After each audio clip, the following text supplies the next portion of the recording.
थाना कुतुबशेर पुलिस ने स्कूटी लूट की घटना का सफल अनावरण करते हुए 4 लुटेरों को होजखेड़ी चौराहा बड़ी नहर के पास से किया गिरफ्तार।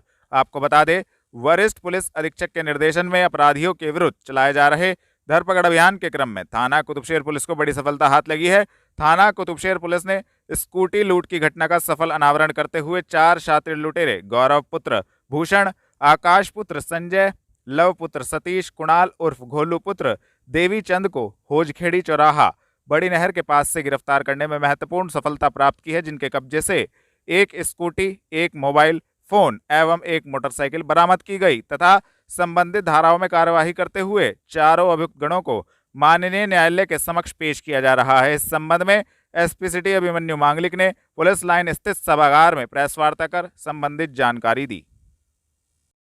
10 तारीख को ये घटना हुई थी।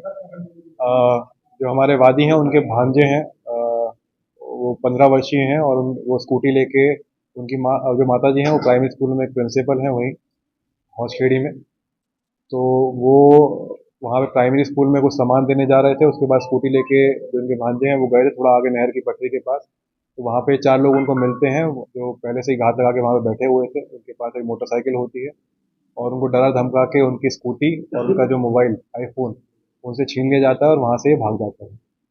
उसके बाद इसमें हमारी पुलिस तुरंत सक्रिय हुई और सीसीटीवी कैमरे की मदद से और आसपास मुखबिरों को एक्टिवेट किया गया। उसके बाद ये चारों लोग प्रकाश में आए, इनके बारे में पता कर लिया गया था और आज सुबह जब ये उसी स्कूटी पे और मोबाइल फ़ोन बेचने की फिराक में थे तो इन चारों लोगों को, जिनका नाम गौरव, लव, कुणाल और आकाश है, इन चारों को पकड़ लिया गया है।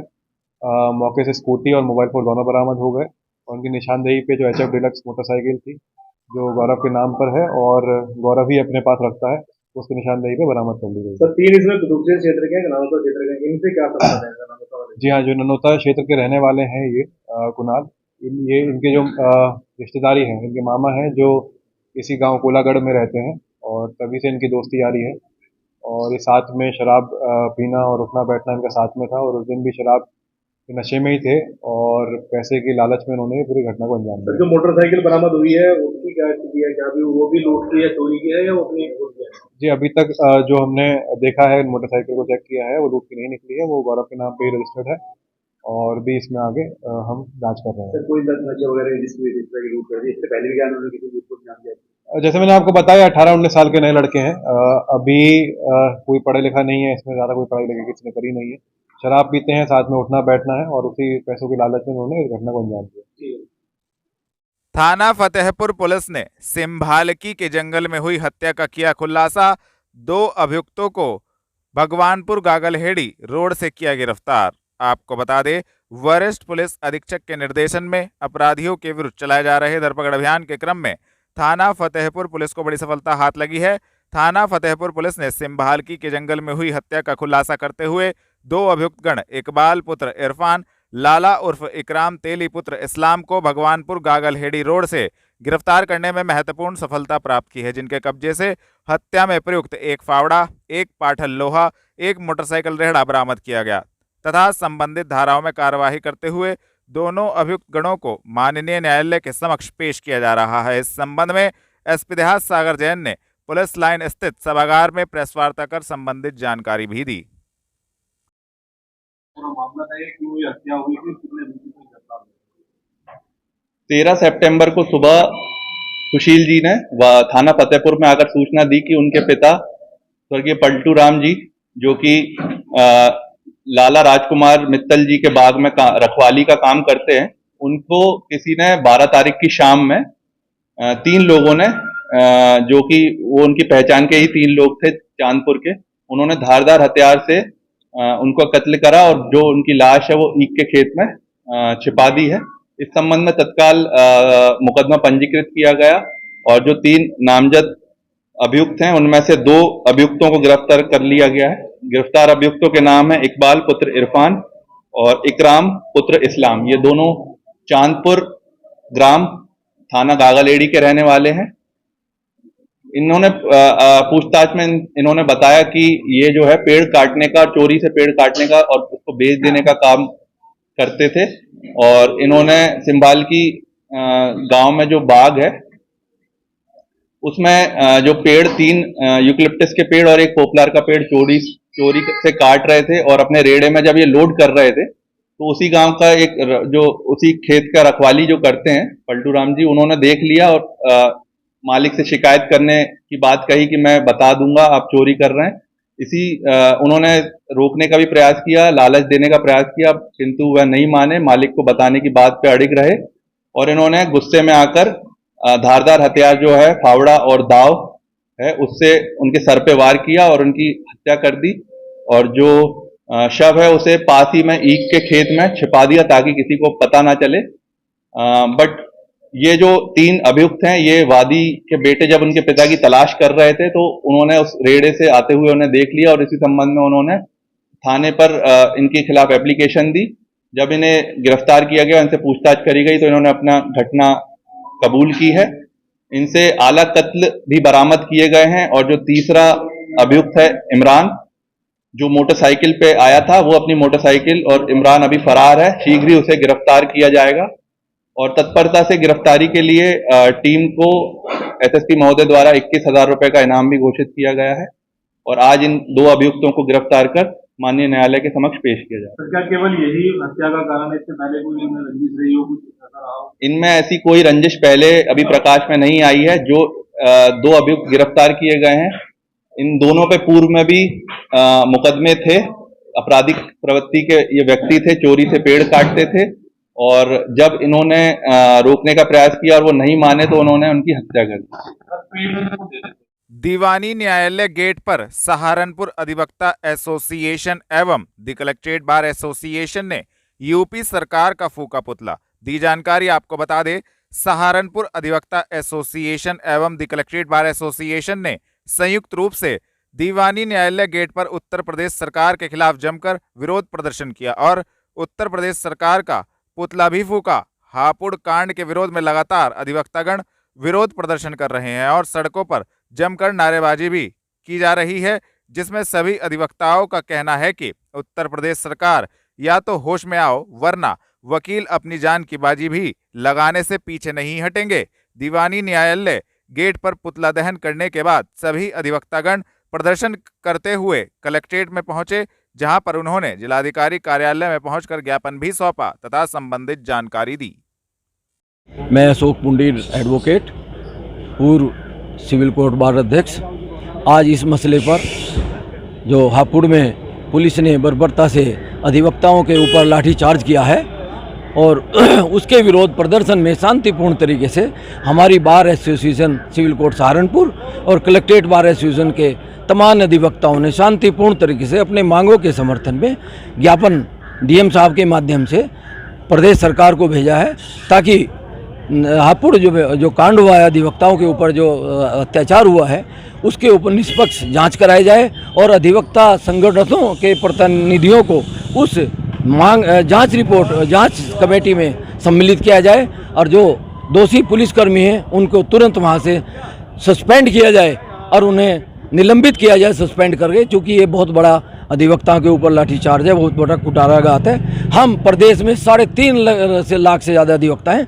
एक अधिवक्ता के साथ भी अगर ये मान लिया जाए कि 10 अधिवक्ता और हैं तो ये समझिए कि इनके ताबूत में आखिरी कील साबित होगी। अगर अधिवक्ताओं के सम्मान के साथ ठीस किया गया तो हम उसे किसी भी रूप में बर्दाश्त नहीं करेंगे। जय हिंद, जय भारत। जनपद में नगर आयुक्त ने किया प्रस्तावित वेंडिंग जोन एवं जनता रोड पुलिस चौकी से ढमोला तक बनाई जा रही सड़क का निरीक्षण। आपको बता दें, नगर निगम द्वारा भारत माता चौक के निकट प्रस्तावित वेंडिंग जोन का नगर आयुक्त गजल भारद्वाज ने तेज बारिश के बीच निरीक्षण किया और वेंडरों से वार्ता कर अधिकारियों को आवश्यक दिशा निर्देश दिए। महानगर में वेंडरों के खड़े होने और यातायात को व्यवस्थित करने के लिए बनाए जा रहे वेंडिंग जोन की श्रृंखला में भारत माता चौक के निकट भी नगर निगम द्वारा वेंडिंग जोन बनाया जाना प्रस्तावित है। नगर आयुक्त गजल भारद्वाज भारी बारिश के बीच उक्त स्थल पर पहुंची और प्रस्तावित वेंडिंग जोन का निरीक्षण किया। उन्होंने वेंडरों से वार्ता कर आवश्यक जानकारी ली। वेंडरों ने वेंडिंग जोन के निकट शौचालय निर्माण व उचित प्रकाश व्यवस्था कराने की मांग की। इस पर उन्होंने अवर अभियंता निर्माण को शौचालय निर्माण के निर्देश दिए। स्मार्ट सिटी सीईओ नगर आयुक्त गजल भारद्वाज ने जनता रोड पुलिस चौकी से ढमोला पुल तक स्मार्ट सिटी के तहत कराए जा रहे सड़क निर्माण आदि का निरीक्षण किया। उन्होंने सड़क पर तारकोल की फाइनल लेयर डालने से पूर्व पानी निकासी की व्यवस्था ठीक करने के भी निर्देश दिए। इस दौरान स्मार्ट सिटी व पीडब्ल्यूडी के अधिकारी भी मौजूद रहे। स्मार्ट सिटी सीईओ नगरायुक्त गजल भारद्वाज माहीपुरा चौक पहुंची और जनता रोड पुलिस चौकी से ढमोला पुल तक वाया माहीपुरा चौक कराए जा रहे सड़क व अन्य निर्माण कार्यों का निरीक्षण किया। उपयुक्त सड़क स्मार्ट सिटी के तहत कार्यदायी संस्था पीडब्ल्यूडी से बनवाई जा रही है। नगरायुक्त ने सड़क का काफी बारीकी से निरीक्षण किया। उन्होंने सड़क खुदवाकर उसकी गुणवत्ता की भी जांच की।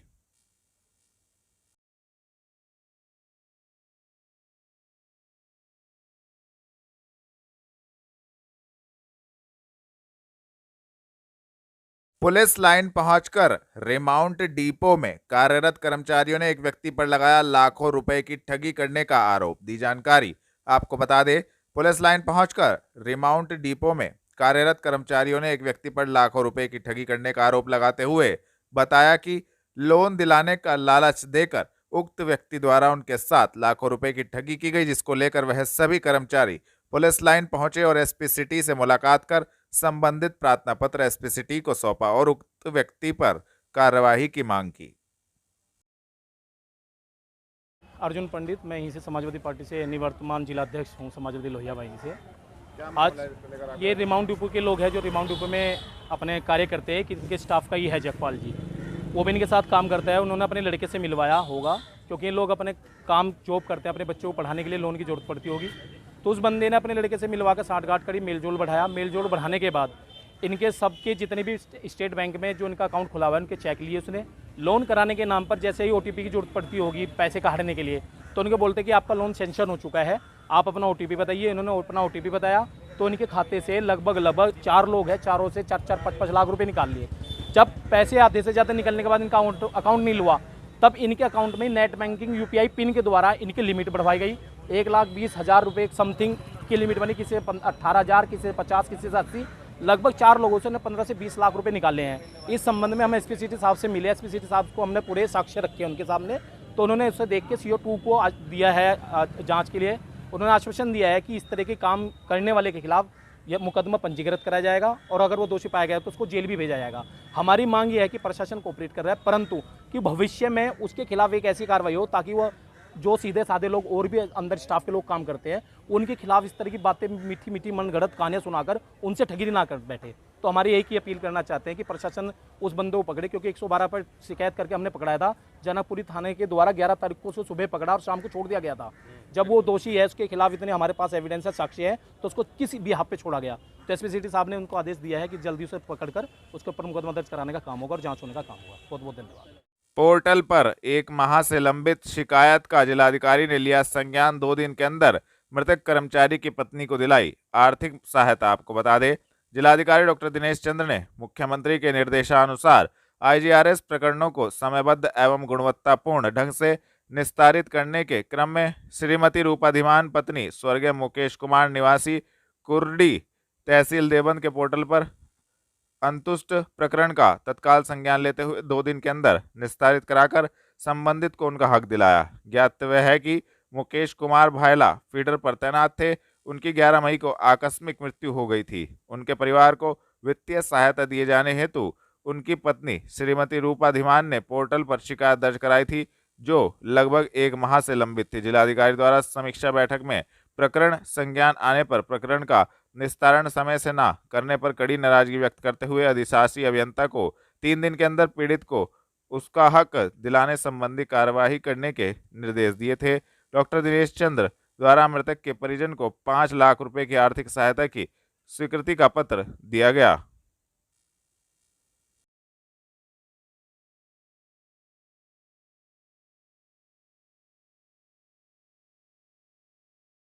इकबाल उर्फ बाला की संभावित बेनामी संपत्तियों को खरीदने वाले कर्मचारियों के विरुद्ध होगी नियमानुसार कार्यवाही। जिलाधिकारी आपको बता दें, जिलाधिकारी डॉक्टर दिनेश चंद्र को जन सुनवाई के दौरान मिले शिकायती पत्र में जानकारी हुई कि इकबाल उर्फ बाला की कुछ संभावित बेनामी संपत्तियों को कुछ व्यक्तियों तथा सरकारी कर्मचारियों की मिलीभगत से क्रय विक्रय किया जा रहा है तथा परिजनों के नाम पर बेनामे कराए जा रहे हैं। डॉक्टर दिनेश चंद्र ने उक्त प्रकरण का तत्काल संज्ञान लेते हुए कहा कि इस प्रकार की गतिविधियां उत्तर प्रदेश सरकारी कर्मचारी आचरण नियमावली के अंतर्गत प्राविधानों का उल्लंघन करती है। उन्होंने इसकी जांच के दृष्टिगत वरिष्ठ पुलिस अधीक्षक को पत्र लिखकर कहा कि उक्त प्रकरणों की जांच किन्हीं वरिष्ठ पुलिस अधिकारियों के पर्यवेक्षण में करवाना सुनिश्चित करें। इसके साथ ही अपर जिलाधिकारी वित्त एवं राजस्व को भी निर्देश दिए गए कि जिन सरकारी अधिकारियों एवं कर्मचारियों द्वारा उत्तर प्रदेश सरकारी कर्मचारी आचरण नियमावली के प्राविधानों का उल्लंघन कर भूमि अर्जित की गई है, उसकी जांच आख्या देना सुनिश्चित करें।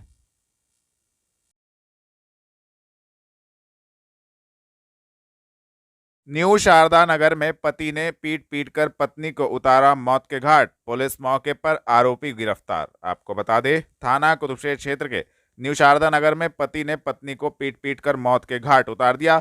मिली जानकारी के अनुसार दोनों पति पत्नी में किसी बात को लेकर विवाद हुआ और पति ने पत्नी की जमकर पिटाई कर दी, जिससे उसकी मौत हो गई। तो वहीं सूचना मिलते ही मौके पर पहुंची पुलिस ने मृतक के शव को कब्जे में लेकर आरोपी संदीप को मौके से गिरफ्तार कर लिया है और आगे की कार्यवाही में जुट गई है।